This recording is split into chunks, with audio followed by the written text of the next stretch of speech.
Hello everyone, कैसे हैं आप सभी। Welcome to the Saint Peter's Law Academy. आप सभी का सेंट पीटर्स लॉ एकेडमी में स्वागत है। आज जो एक्ट हम डील करेंगे वो एक्ट है प्रोबेशन ऑफ ऑफेंडर्स एक्ट 1958। और जैसे कि हमने जुवेनाइल की सभी सीरीज कंप्लीट किया था, इसी तरीके से हम इस प्रोबेशन ऑफ ऑफेंडर्स एक्ट की सिर्फ 2 पार्ट्स रखेंगे, क्योंकि छोटा एक्ट है तो 2 पार्ट्स में इनफ हो जाएगा। ठीक है, मगर ये बहुत इंपॉर्टेंट एक्ट है specially for the Rajasthan judiciary. तो राजस्थान जुडिशरी के लिए पूछे जाने वाला एक एक्ट है, बाकी और किसी जुडिशरी में, रेयरली किसी जुडिशरी में आता है। ठीक है, सिर्फ और सिर्फ राजस्थान का बहुत इंपॉर्टेंट सब्जेक्ट है, फिर वो आपका चाहे जुडिशरी है या फिर राजस्थान एपीओ का पेपर है। ओके स्टूडेंट्स, तो यहां से हम डील करेंगे आज प्रोबेशन ऑफ ऑफेंडर्स एक्ट 1958। ठीक है, सबसे पहले ना थोड़ा सा बैकग्राउंड को समझ लेते हैं इस एक्ट के, तभी हम इसको आगे डील करेंगे, डायरेक्ट बेरेक्ट में नहीं जाने का। अगर कोई भी ऑफेंडर है, लेट अस सपोज दैट कि हम आईपीसी में भी पढ़ते हैं, क्या पढ़ते हैं, जनरल एक्सेप्शन का एक पार्ट आता है चैप्टर नंबर 4। वहां पर अगर कोई भी एक्ट जो कि एक ऑफेंस है, अगर वो एक्सीडेंटली मिसफॉर्चून के रीजन की वजह से होता है, then it is not treated as an offence and it is covered under the general exception. इसी तरीके से बहुत बार कोई ऑफेंस इंटेंशनली नहीं किया जाता, वो इंसिडेंटली हो जाता है, या फिर अगर इंटेंशनली भी किया जाता है तो वो एक हार्ड कोर ऑफेंडर नहीं होता है और ऐसा हीनियस ऑफेंस भी नहीं होता है। तो वहां पर एक जनरल प्रिंसिपल ये है कि जब हम क्रिमिनोलॉजी पढ़ते हैं तो क्रिमिनोलॉजी में एक थ्योरी का नाम आता है प्रिवेंटिव थ्योरी। आपने सभी ने पढ़ा होगा अपने एलएलबी एलएलएम में।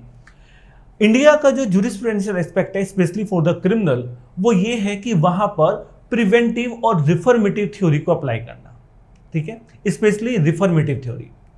तो हमें रिफॉर्म्स की तरह से सोचना है। इसलिए आपने देखा होगा इस बार आईपीसी यानी कि इंडियन पीनल कोड, भारतीय दंड संहिता, ये नहीं है, अब की बार क्या है, भारतीय न्याय संहिता है।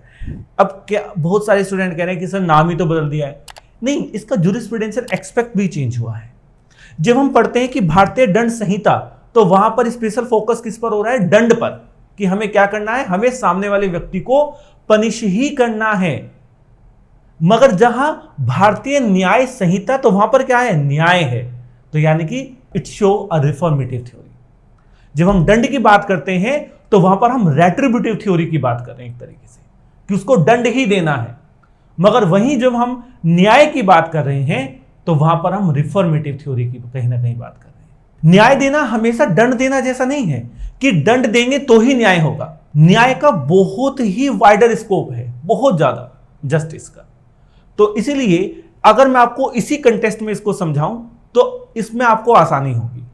ठीक है, रीजन ये है कि लेट अस सपोज दैट कि अगर कोई व्यक्ति है और उससे कोई ऑफेंस हो गया इंटेंशनली और इंसिडेंटली, ठीक है, और वो ऐसा कोई हार्ड कोर ऑफेंडर नहीं है, ऑफेंस भी बहुत सीरियस ऑफेंस नहीं है, ठीक है, तो क्या वहां पर उसको एक सीरियस ऑफेंडर, एक हार्डकोर ऑफेंडर की तरह ट्रीट किया जाना सही रहेगा? आप खुद सोचिए। क्या उसको एक ऐसे ऑफेंडर के साथ जेल में रखा जाए जो अपने आप में बहुत ही हीनियस क्राइम कमिट किया है जिसने? वहां पर रहकर वो क्या सीखेगा? वो हो सकता है कि वहां पर रहकर वो और ज्यादा ऑफेंस सीखे। ठीक है, और हमारा उद्देश्य क्या है? उद्देश्य यह है कि आपको इस तरह से न्याय देना है कि समाज का जो स्ट्रक्चर है, सोसाइटी का जो स्ट्रक्चर है, वो एक वेल एस्टेब्लिश स्ट्रक्चर डेवलप हो। तो इसके लिए आपको क्या करना होगा? इसके लिए आपको कुछ ऐसे पैरामीटर्स पर काम करना होगा जहां पर हर समय आप दंड के बारे में नहीं सोचेंगे। ठीक है, तो इसी के कंटेक्स्ट में ये probation of offenders act deal करता है। ओके स्टूडेंट्स, इसी एक्ट को हम डील करते हैं सीआरपीसी से, और सीआरपीसी का सेक्शन है section number 360 and section number 361। Chapter number 27 of CrPC जो बात करता है जजमेंट के बारे में। किसके बारे में? जजमेंट के बारे में। लेट अस सपोज दैट कि एक बच्चे ने, एक व्यक्ति ने ऑफेंस किया, ठीक है, और उस व्यक्ति ने जो ऑफेंस किया है वहां पर पुलिस ने उसको अरेस्ट किया, इन्वेस्टिगेशन हुआ, चार्जशीट फाइल हुआ, चार्जशीट फाइल होने के बाद उसका ट्रायल स्टार्ट हुआ, और ट्रायल स्टार्ट होने के बाद यह पाया गया कि हां उसने ही ऑफेंस किया है और उसको कन्विक्शन हुआ। मींस कोर्ट का जजमेंट किस लिए आया? कोर्ट का जजमेंट एक्विटल के लिए नहीं आया है, कोर्ट का जजमेंट आया है उसको कन्विक्ट करने के लिए। मगर याद रखिए कि कन्विक्शन के बाद एक और हियरिंग होता है, और वो हियरिंग होता है सेंटेंस को लेकर, कि यानी कि अब इसको कितना सेंटेंस दिया जाए। तो वहां पर प्रीवियस कन्विक्शन अगर कोई ऑफेंडर का है तो उसको भी बताया जाता है। ये भी बात रखने की कोशिश की जाती है कि ये बहुत ही सीरियस ऑफेंस नहीं है और ये एक हैबिचुअल ऑफेंडर नहीं है, ठीक है, ये एक इनोसेंट पर्सन है। हाँ, इससे ऑफेंस हुआ है जाने अनजाने में, बट ये कोई हार्डकोर ऑफेंडर तो नहीं है बिल्कुल भी, ठीक है। तो वहां पर इट मींस दैट जजमेंट के बाद, जजमेंट आ जाता है कन्विक्शन के लिए, उसके बाद कोर्ट के सामने क्या प्ली ली जाती है, किसकी, अ गुड कैरेक्टर की। याद है आपको इंडियन एविडेंस एक्ट में किसकी प्ली ली जाती है, गुड कैरेक्टर। क्या क्रिमिनल केसेस में गुड कैरेक्टर रिलेवेंट है? यस, क्रिमिनल केसेस में गुड कैरेक्टर रिलेवेंट होता है, ठीक है। Bad character is not a relevant, but good character is relevant. तो इसीलिए यहां पर जब हम प्रोबेशन ऑफ ऑफेंडर्स एक्ट को डील करेंगे तो हमें सीआरपीसी का सेक्शन नंबर 360 और सेक्शन नंबर 361 भी याद रखना है। 360 में तो स्पेशली ये बताया गया है कि अगर कोई ऑफेंस करता है तो वहां पर उसको प्रोबेशन पर और एडमोनिशन पर आप क्या कर सकते हैं, रिलीज कर सकते हैं। 361 में यह बताया गया कि जब आप ऐसा करेंगे या नहीं करेंगे तो आप वहां पर रीजंस को रिकॉर्ड करेंगे। Okay students, so let's start with the probation of offenders act. First of all एक छोटा सा इसका इंट्रो ले लेते हैं, क्योंकि बहुत बार क्वेश्चन आपके बेसिक बन जाते हैं। The probation of offenders act 1958, act number 20 of 1958। बहुत सारे स्टूडेंट्स इग्नोर कर देते हैं, मगर पता नहीं चलता कि क्वेश्चन कहां से आ जाता है, ठीक है। तो याद रखना एक्ट नंबर कौन सा है, एक्ट नंबर है 20।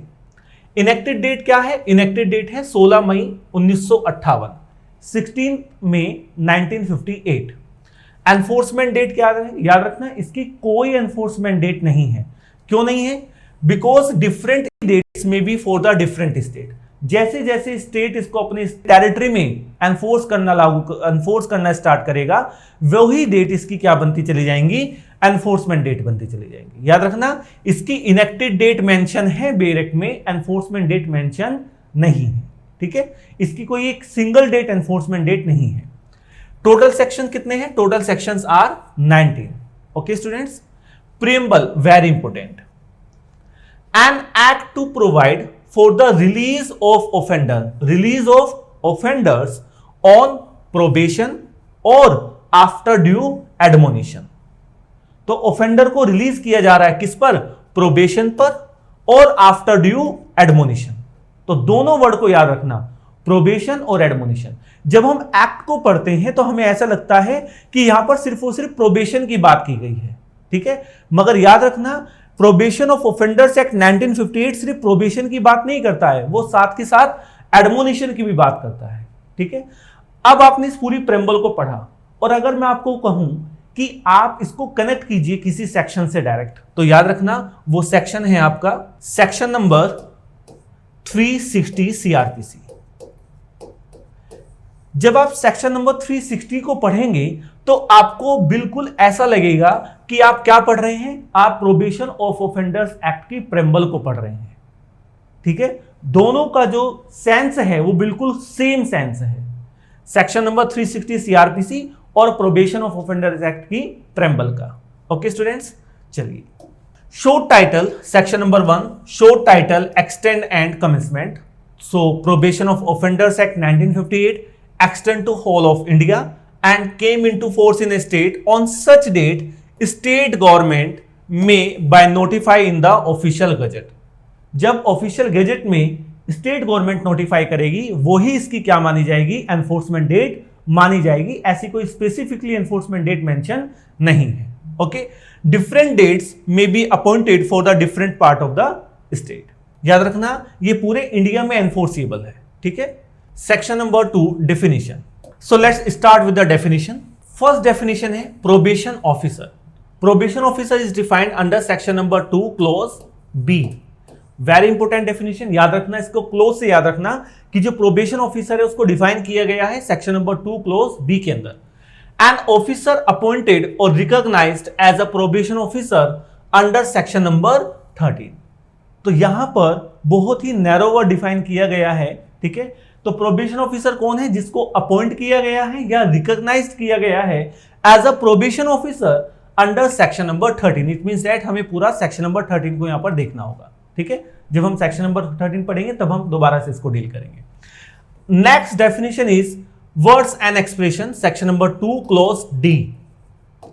देखिए इसको ध्यान से समझना। Words and expression used but not defined in this act. अगर इस एक्ट के अंदर कोई भी वर्ड्स या एक्सप्रेशन यूज किए गए हैं मगर वो डिफाइन नहीं है, तो define in the code of criminal procedure shall have same meaning in this act. तो उनका सेम मीनिंग समझा जाएगा, वही मीनिंग जो कोड ऑफ क्रिमिनल प्रोसीजर में बताया गया है, ठीक है स्टूडेंट्स।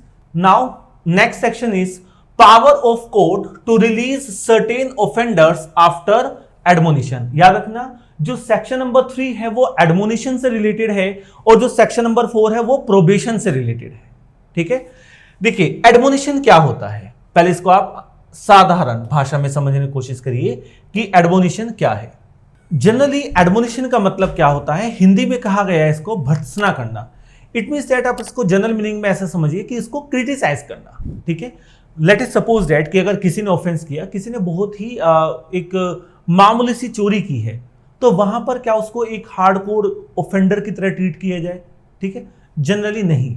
तो आप क्या कहते हैं, उसको एक तरह से चेतावनी देकर, वार्निंग देकर आप उसे छोड़ देते हैं कि खबरदार जो तुमने आगे ऐसा किया तो तुम्हें पनिश किया जाएगा।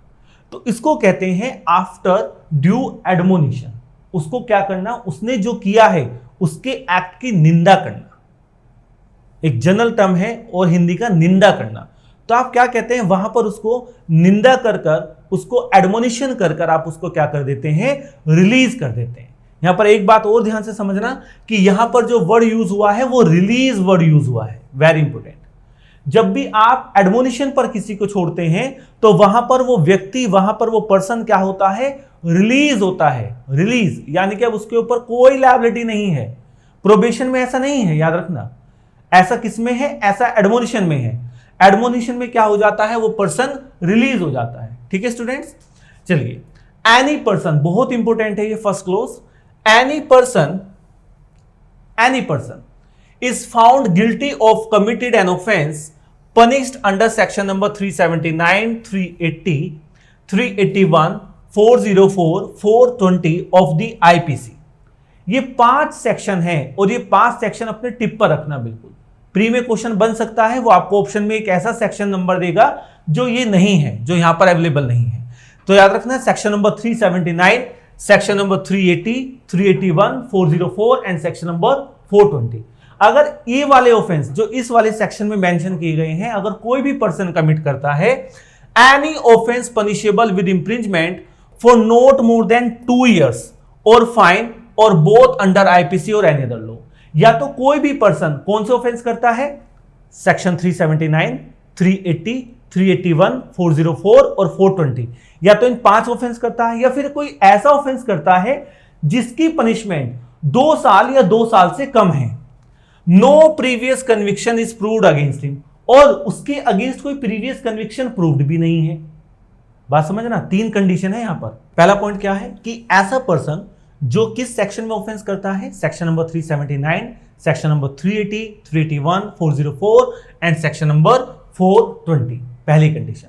दूसरी कंडीशन ये है कि उसने कोई ऐसा ऑफेंस किया है जिसकी पनिशमेंट 2 साल या 2 साल से कम है, और वो ऑफेंस डिफाइन है अंडर आईपीसी और एनी अदर लॉ। याद रखना यहां पर आईपीसी और एनी अदर लॉ दोनों चीजें बताई गई हैं। तीसरा पॉइंट कि उसका कोई प्रीवियस कन्विक्शन प्रूव्ड नहीं है, यानी कि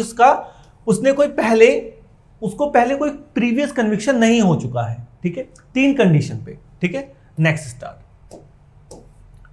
तो अगर ये तीनों कंडीशन हैं तो फिर क्या होगा, तो फिर यहां पर ये होगा The court by which the person is found guilty। जहां पर कोर्ट ने क्या देखा, कोर्ट ने ये देखा कि जो पर्सन है वो क्या है, गिल्टी है, is of opinion that having regard to the circumstances of the case includes। तो वहां पर वो क्या देखेगी, सबसे पहले नेचर ऑफ द ऑफेंस, उस ऑफेंस का नेचर देखेगी कि नेचर क्या है, और ऑफेंडर का कैरेक्टर। तो वहां पर जहां पर कोर्ट क्या देखती है, दो चीजों को, ऑफेंस का नेचर क्या है और ऑफेंडर का कैरेक्टर क्या है। द कोर्ट में instead of sentencing, very important, instead of sentencing यानी कि उसको सेंटेंस देने के बजाय हिम टू एनी पनिशमेंट और releasing him on probation of good conduct under section number 4, release him after due admonition. उसके कार्य की, उसने जो एक्ट किया है उसकी निंदा करने के बाद, एडमोनिशन करने के बाद क्या कर देती है, उसको रिलीज कर देती है, और या फिर क्या कर सकती है, उसको प्रोबेशन पर भी छोड़ सकती है according to the section number 4। ठीक है, कुछ भी कर सकती है, दोनों चीजें हो सकती हैं, जरूरी नहीं है, पर एडमोनिशन और प्रोबेशन दोनों अलग चीजें हैं, ये याद रखना। ठीक है, पूरा ट्रायल करने के बाद कोर्ट दोनों में से कुछ भी डिसीजन ले सकती है कि वो उसको एडमोनिशन पर भी छोड़ सकती है और प्रोबेशन पर भी। प्रोबेशन है तो सेक्शन नंबर 4 डील करेगा, एडमोनिशन है तो सेक्शन नंबर 3 डील करेगा। ठीक है, explanation, previous conviction against a person shall include any previous order made against him under this section और सेक्शन नंबर 4, वेरी इंपॉर्टेंट। जो अभी हमने देखा था ना, 3 पॉइंट थे, 3 पॉइंट में से तीसरा पॉइंट क्या था कि कोई प्रीवियस कन्विक्शन तो नहीं है उसके लिए। तो यहां पर प्रीवियस कन्विक्शन का मतलब क्या है, प्रीवियस कन्विक्शन में इंक्लूड है, क्या इंक्लूड है, कोई ऐसा प्रीवियस ऑर्डर जो सेक्शन नंबर 3 के अंडर भी दिया गया था या सेक्शन नंबर 4 के अंदर दिया गया है। इसका मतलब क्या है कि अगर किसी पर्सन को हमने एक बार एडमोनिशन पर छोड़ दिया, रिलीज कर दिया उसके कार्य की निंदा करने के बाद, उसने फिर वो एक्ट किया, ठीक है, तो जब हमने सेक्शन नंबर 3 में उसको एडमोनिशन पर छोड़ा तो क्या वो प्रीवियस कन्विक्शन में इंक्लूड होगा? होगा, यही कहता है एक्सप्लेनेशन। सेक्शन नंबर 3 और सेक्शन नंबर 4 का ऑर्डर प्रीवियस कन्विक्शन के अंदर इंक्लूड किया गया है, याद रखना इस बात को, बहुत इंपॉर्टेंट एक्सप्लेनेशन है ये। ठीक है स्टूडेंट, चलिए section number 4, power of court to release certain offender on probation of good conduct. Section number 3 किस पर था? एडमोनिशन पर। सेक्शन नंबर 4 किस पर है? प्रोबेशन पर। तो आपको दोनों सेक्शन याद रखने हैं। अब तक हमें कितने सेक्शन याद रखने? याद रखना, प्रोबेशन ऑफिसर कहां मेंशन किया गया है? सेक्शन नंबर 2B के अंदर। ओके, उसको एडमोनिशन पर कहां रिलीज कर रहे हैं? सेक्शन नंबर 3 में। प्रोबेशन कहां है? सेक्शन नंबर 4 के अंदर। ठीक है, चलिए साथ के साथ सेक्शन भी याद हो जाएंगे, बहुत अच्छी बात है। Any person is found guilty of committed an offense not punishable with death or imprisonment for life। बस इसको याद रखना, कोई भी पर्सन जिसने ऐसा ऑफेंस किया है जिसकी पनिशमेंट क्या नहीं होनी चाहिए? डेथ और इंप्रिजमेंट फॉर लाइफ, तो ही प्रोबेशन होगा, अदरवाइज प्रोबेशन नहीं होगा। अगर कोई भी पर्सन ऐसा है जिसने ऐसा ऑफेंस किया है जिसकी पनिशमेंट या तो डेथ है या तो डेथ है या फिर इंप्रिजमेंट फॉर लाइफ है, वहां पर ये एक्ट अप्लाई नहीं होगा, इस बात को याद रखना। ठीक है, second point, the person is found guilty is of opinion in any case including the nature of offence, character of offender, it is expedient to release him on probation of good conduct. Simple सी बात जो पहले थी, उस crime के nature को देखने के बाद, उस ऑफेंडर के कैरेक्टर को चेक करने के बाद, तभी आप क्या करेंगे? आप वहां पर प्रोबेशन का ऑर्डर पास करेंगे।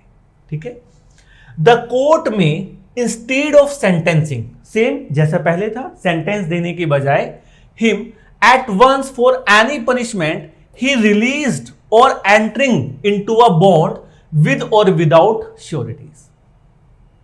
डिफरेंस पता चला एडमोनिशन और प्रोबेशन, एडमोनिशन और प्रोबेशन में क्या डिफरेंस है?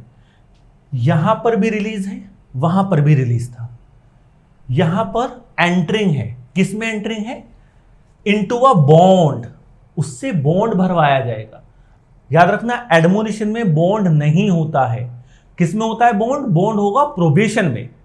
और क्या वो विद श्योरिटीज होगा या विदाउट श्योरिटीज होगा? तो वो कैसे भी हो सकता है, आइदर इट में बी विद श्योरिटी और विदाउट श्योरिटीज।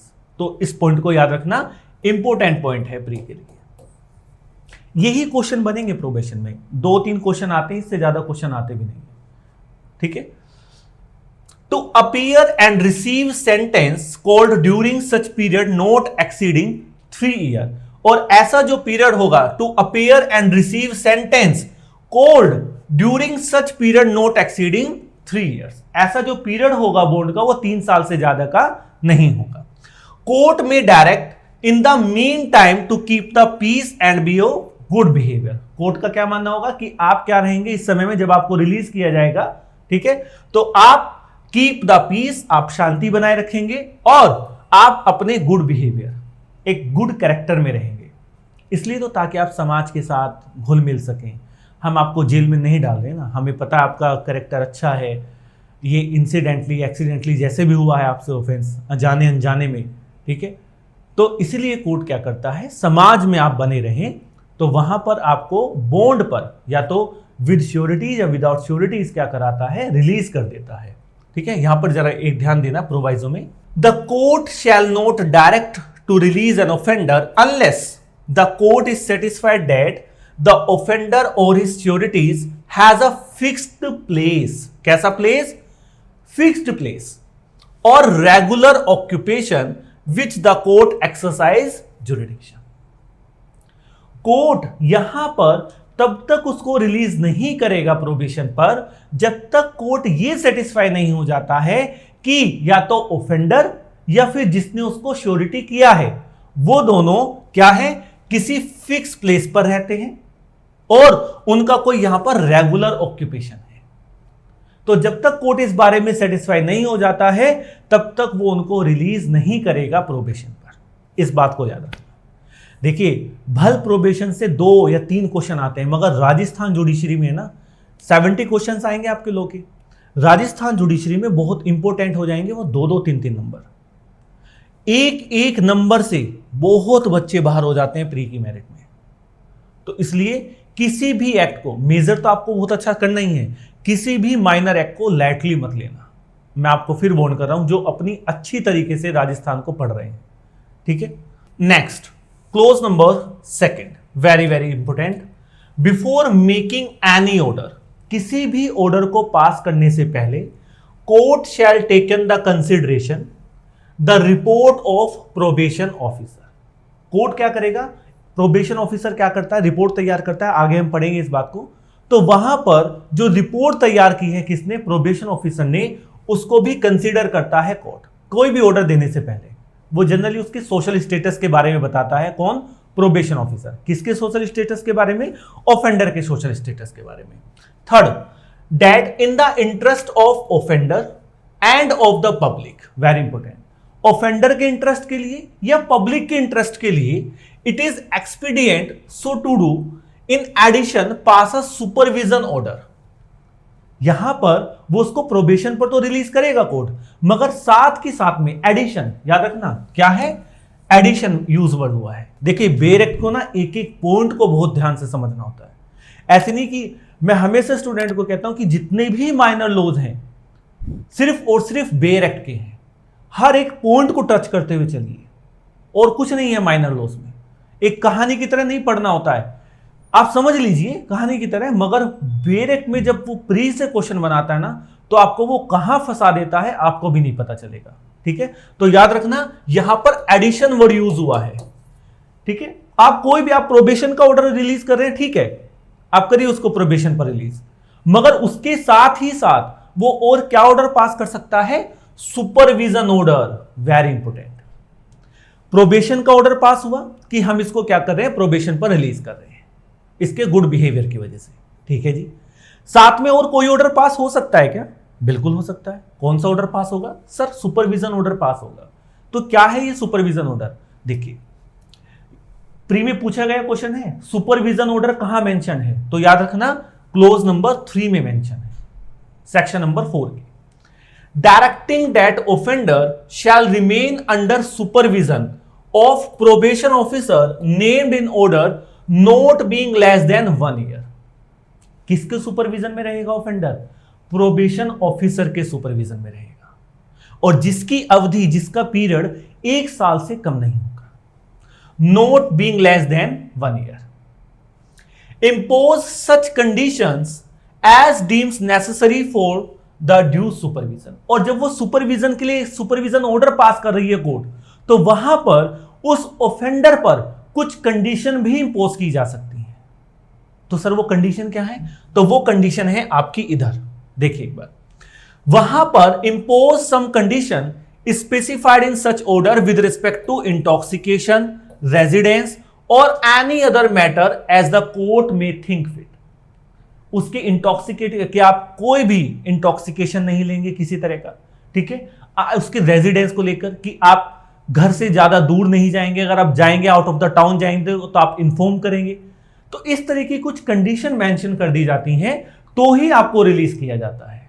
ठीक है स्टूडेंट्स, चलिए clause number 5, court making a supervision order subsection 3 shall explain the terms and condition of the order, one copy of supervision order give to each offender, surety and the probation officer.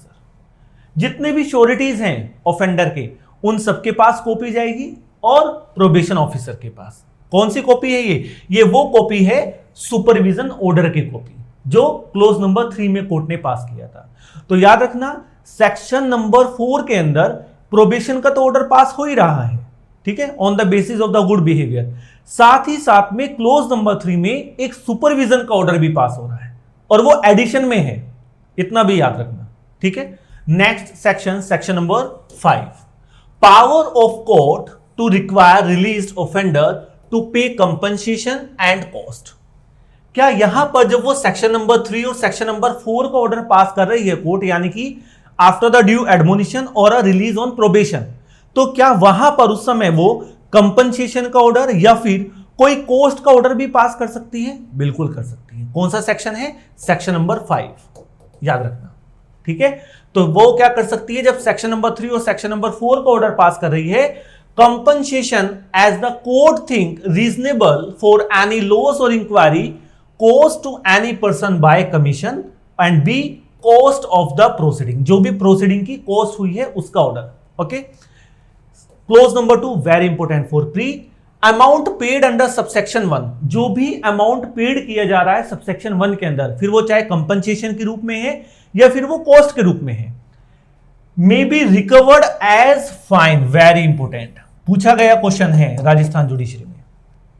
जो भी fine, जो भी amount आप क्या कर रहे हैं, recovered कर रहे हैं, चाहे आप वो कंपनसेशन के रूप में कर रहे हैं या फिर वो कॉस्ट के रूप में कर रहे हैं, वो कैसे होगा? May be recovered as fine. पूछा गया क्वेश्चन है under section number 386 and 387 of the CrPC, criminal procedure code. तो याद रखना सेक्शन नंबर 3 और सेक्शन नंबर 4 के ऑर्डर के साथ आप कोर्ट क्या कर सकती है? कोई कंपनसेशन का ऑर्डर दे सकती है या फिर कॉस्ट का ऑर्डर भी पास कर सकती है, मगर इनको कैसा समझा जाएगा? इनको रिकवर्ड किया जाएगा as a fine under section number 386 and section number 387 of the CrPC. तो फाइन याद रखना, इस वर्ड को मैं बार बार रिपीट कर रहा हूं क्योंकि ये क्वेश्चन पूछा गया क्वेश्चन है। Okay, clause number 3 very most important question, क्या सिविल कोर्ट का भी यहां पर कोई रोल आ जाता है? बिल्कुल। A civil court trying any suit arising out of the matter for which the offender is prosecuted, any amount paid or recovered as compensation, यहां पर क्या था? as fine, और सिविल में क्या है? as compensation in awarding damages। तो civil court भी क्या कर सकती है वहां पर? उससे कंपनसेशन डैमेजेस के रूप में क्या ले सकती है? कौन? Civil court. तो याद रखना क्लोज नंबर 3 में, सेक्शन नंबर 5 के क्लोज नंबर 3 में सिविल कोर्ट को डिस्कस किया गया है। Okay students, section number 6 restriction on infringement. Infringement पर क्या है? रेस्ट्रिक्शन है of offender under 21 year of age. ऐसे ऑफेंडर की इंफ्रिंजमेंट पर रिस्ट्रिक्शन लगाई गई है जिस ऑफेंडर की उम्र 21 साल से कम है। सेक्शन नंबर 6 याद रखना, एज पूछी गई है। सेक्शन नंबर 6 में जो एज है वो कितनी है? Under 21 years of as.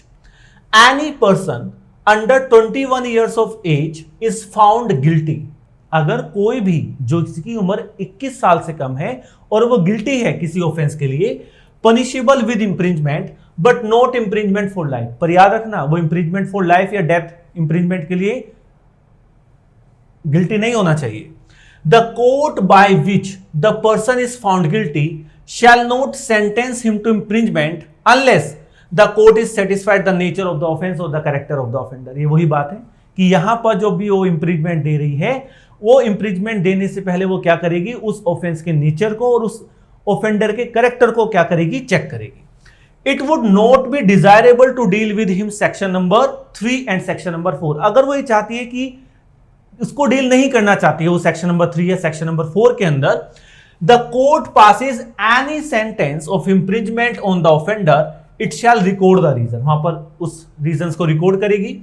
If not deal under section number 3 और सेक्शन नंबर 4, याद रखना अगर उस ऑफेंडर को सेक्शन नंबर 3 और सेक्शन नंबर 4 के अंदर डील नहीं है, the court shall call a report from probation officer and consider the report any other information relating to character and physical and mental condition of the offender. तो वो क्या करेगी, वहां पर उस ऑफेंडर के मेंटल कंडीशन, उसके फिजिकल या फिर मेंटल कंडीशन या फिर उसके कैरेक्टर को इंफॉर्मेशन, एनी अदर इंफॉर्मेशन जो भी उसको प्रोबेशन ऑफिसर से मिल रही है, ठीक है, वो रिपोर्ट सबमिट करता है ना प्रोबेशन ऑफिसर, तो अगर प्रोबेशन ऑफिसर से उसको कोई भी इंफॉर्मेशन मिल रही है तो वहां पर वो उसको कंसीडर करेगी और उसको कंसीडर करने के बाद में जो भी इंप्रिजमेंट है वो इंप्रिजमेंट आगे उसको देगी, मगर रीजंस को वहां पर रिकॉर्ड करेगी। Shall record the reasons. Okay, report of probation officer to be confidential, very important, confidential. ये वर्ड पूछा गया था कि जो प्रोबेशन ऑफिसर की रिपोर्ट है वो कैसी होगी, एक कॉन्फिडेंशियल रिपोर्ट होगी।